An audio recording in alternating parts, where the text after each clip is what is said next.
welcome back. Glad to see you. I'm happy you've returned.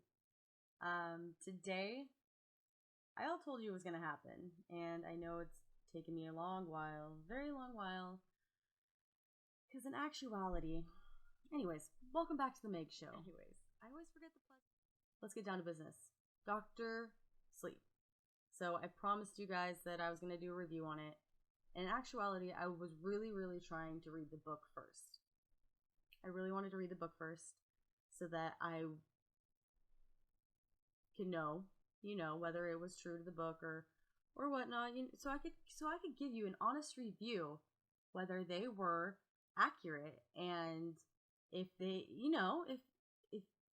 if they stayed true to Stephen King and if they were honest and if this, what's his name again? Something Flanagan, if this Mike Flanagan fellow did The Shining and Stephen King and Dr. Sleep justice. But, Dr. Sleep came out in the theaters, and then it was out of the theaters, and then it came out on Blu-ray, and I'm only about halfway through Dr. Sleep because I'm an adult and I have kids and a life and responsibilities and priorities. And it's really hard to read on top of everything else that I do. Read a novel on top of I read other things, but read that on top of other things, and you know. So anyway, I got about halfway through it, so I thought I would do a review now, and then when I finish it, I'll do an updated review. How about that? So we're going to do that. I am reviewing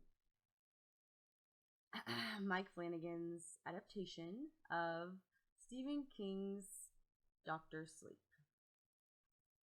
I believe a Howard fellow was also involved in this. He seems to be connected a lot with Flanagan in a lot of Flanagan's movies. I love The Shining. I love Stephen King. I've always been a fan of The Shining. But this movie is starring Ewan McGregor, and other than Ewan McGregor, there's not a whole lot of big A-lister stars in this movie. He is the golden ticket in here, to say the least. He's the big money maker that they got to play in here. The other ones are not so known. The other one that I had known the most or seen the most or was most acquainted with would have been his friend Billy, which the character Billy himself, they twisted a little bit from the book in the situation and the environment there a little bit too. Which, I mean, with books and novels and turning it into a movie and screenplay and, stages, I understand you can't do everything that the novels present. So it is understandable. I get it. But with that situation, they left out total characters, and I understood what was going on, I feel, because I read some of it, but I feel like if I didn't read some of it, I kind of would have been confused. But yeah. But the Billy character was played by Cliff Curtis, who I've seen in Fear the Walking Dead. Other than Fear the Walking Dead, I don't think I've seen him in too much else. And then, of course, we have the beautiful Rose the Hat, who was played by Rebecca Ferguson. I researched her afterwards, and she was in a Tom Cruise Mission Impossible movie, which I've never seen. The Abra Stone character was a fresh face, a fresh child actor. And then the Crow guy, Crow Daddy, was a actor I've seen on a couple different TV shows. Zon Claren. And then of course there was Carl Lumbly, who played Dick Holloman. Everything? I think that sounds good. Oh, there was that Snake Bite Andy, who I've never seen before. She was played by Emily Allen Lynn. She was a cute little gal, but I'd never seen her before. So a bunch of people I've never seen before, other than, like I said, Ewan McGregor. And the story kind of it sped up. Definitely, it twisted a couple things. I thought it was okay. All in all, all in all,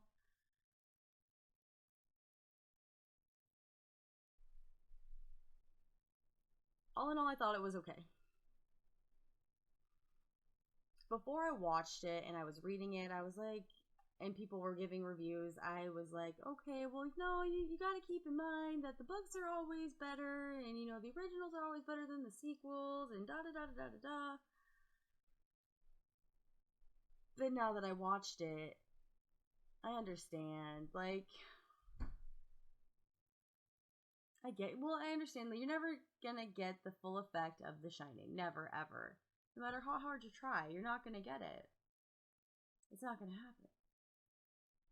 They did a really great job. They did. Um, there was just things that I can tell that they tried, but it just made me more mad that they did it in general.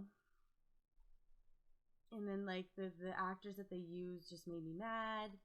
Um,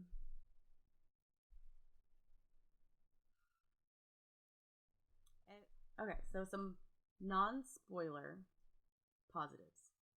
I did like the way that they shot the True Knots. I did like the details that they put into those characters. I liked, like I said, I liked the depth that they put into their costume designs and um, their costume designs. And same with the sets, the set designs. They definitely tried to reenact the Overlook. You can tell they put in the time, they put in the dedication to try to reenact the Overlook to get the sets and the descriptives perfect. You can definitely tell that they put in the time and the effort and the dedication. You can see it. I appreciated that. That is definitely a positive and something that I did appreciate. Ewan McGregor. I definitely saw him as an older Danny. When I'm reading the book, the novel, I see him. He's 100% Danny Torres for me. That casting is right on. And then with the Dick Holloman, that's right on too. And then I mean the way they had to do certain aspects of alterations due to the differences between what the differences of the movie and the novel of The Shining, and how they had to substitute it with this. I did appreciate how they did that in the Dick Holloman sense. That was very very organic and very. But getting into spoilers, one thing that I did not like is one of the earlier scenes is you see Danny having the one night stand with the lady, and then leaving the kid there. And later on, you see him seeing the lady again, and she says, "You just left us there, and my son, no one found us." And you assume, or you get the idea that she was dead, and the baby died because she was laying there dead, and the baby died there because no one found them there. But that's not what happened in the books. So you kind of think of him as like a definitely, like a POS, because but that in the book, she has like an abusive brother or an abusive boyfriend. I can't remember if it's a boyfriend or a brother. But the abusive brother boyfriend comes home and like kills the toddler. And so like it makes Danny not seem like such a bad guy, so that kind of made me mad, that it played him out to be like a even worse of a guy. Like, don't get me wrong, it's still bad that he stole her money and did all that stuff, because that's still bad. But like in the book, he like cleans up the apartment, and he like gives the kid food, and he like hangs out with the kid for a little bit. He doesn't just dip out like that. He actually has more of like an internal struggle, and he's like, oh, I can't leave the kid. I can't do it. And finally he's like, oh, well, I need to get a drink. Because in the book, it's definitely more, it's definitely more shown that he is an alcoholic. It is definitely more shown that he has a struggle with alcoholism. And it's shown a little bit, but in the book, it is, it is bad. It is bad. He is bad. So that was one gripe I had. And then most of the time it went right along with the novel. There was just slight minor differences. Like I said, you can't expect everything to be right on because there's going to have to be difficulties with prop designs and set designs and destinations and locations, and not everything you're going to be able to get set up or manageable or be able to get for schedules or la-di-da.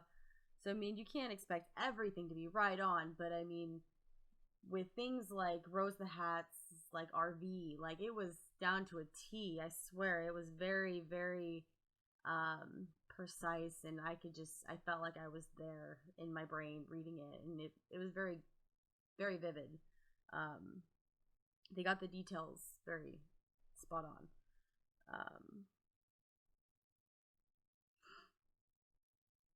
But like I said, like in the beginning, there was like the train thing, like just very minor details. And then like Abra's family was very much more prominent in the book, whereas in the movie they're like non-existent. In the book, they're there, One thing I did really like was the visual effects and how they portrayed the deaths of the True Knots. I thought that it was very, very neat. I know that's kind of a weird word to say, but I thought it was very, I don't know. I thought it was cool. It kind of looked like a zombie, like a rabid dog. I don't even know it, but it looked cool. I don't know. It was interesting. It's had some cool special effects in there. It was pretty neat, not gonna lie. It held my interest. I thought it was cool. Especially when Crow Daddy fell out of that window. It's like, and then Abra's in there. I hope this hurts. And then, some of the special effects were really cool. And especially when, Rose the Hat is trying to sneak into Abra's mind, and she pulls that trap. It's a trap. So, even little girls can be sneaky. So you better watch out. Catch yourself in a trap. And gets her hand all messed up. Rose the Hat. Who would have known? So, but that little part there was very, very familiar to Lock and Key that just released on Netflix. I'm just saying. Just putting it out there. But, I thought it was pretty cool. I really liked Rose the Hat. I know she's supposed to be the bad guy, but she was really intriguing to me. I really liked her character. She was probably my favorite. I know you're supposed to root for Danny, but I was really hoping she'd turn Danny and they'd go right off into the sunset and eat Abra. Is that bad? And then live in The Shining forever. Like, live in the Overlook Hotel. And then just, like, eat everybody's shine. And be, like, the bad True Knots forever. That would have been a way cooler movie. I'm just saying. Hey guys, if you're not already subscribed to my channel, you should. Because if you've come this far, you need to subscribe. Because obviously, you've stuck around. So, you should hit that subscribe button. And don't forget to hit that bell. Because you want to be notified whenever I upload new things. And if you haven't already, hit that like button. And if you've seen Dr. Sleep, what do you think? Have you read the novel? Have you read the whole thing? What are your feelings on it? How do you feel about it?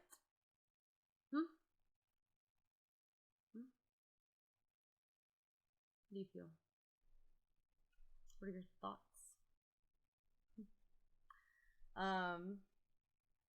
Yeah, I don't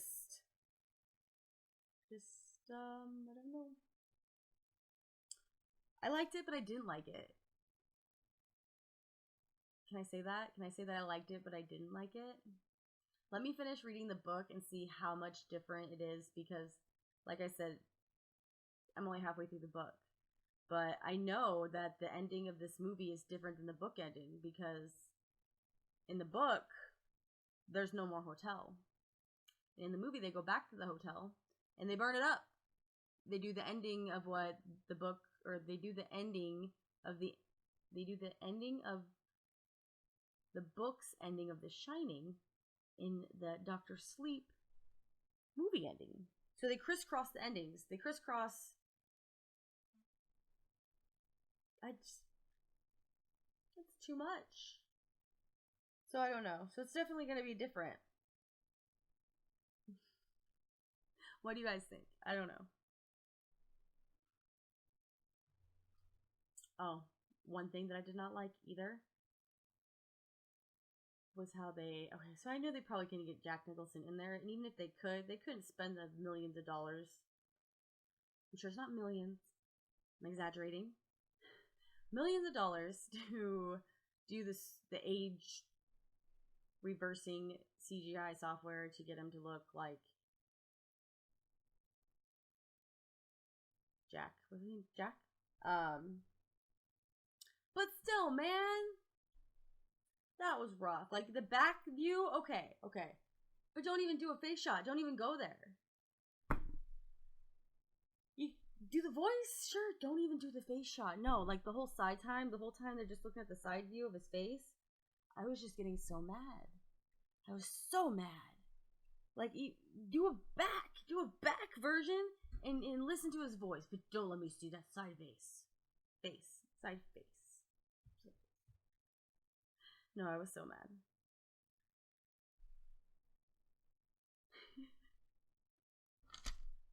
Yeah. I don't know. I just had so many thoughts. It's like when I went and saw Glass, or Mr. Glass, after I waited 20 years for the Unbreakable sequel. It's like that. Like, I've been waiting for this sequel since before I was even born.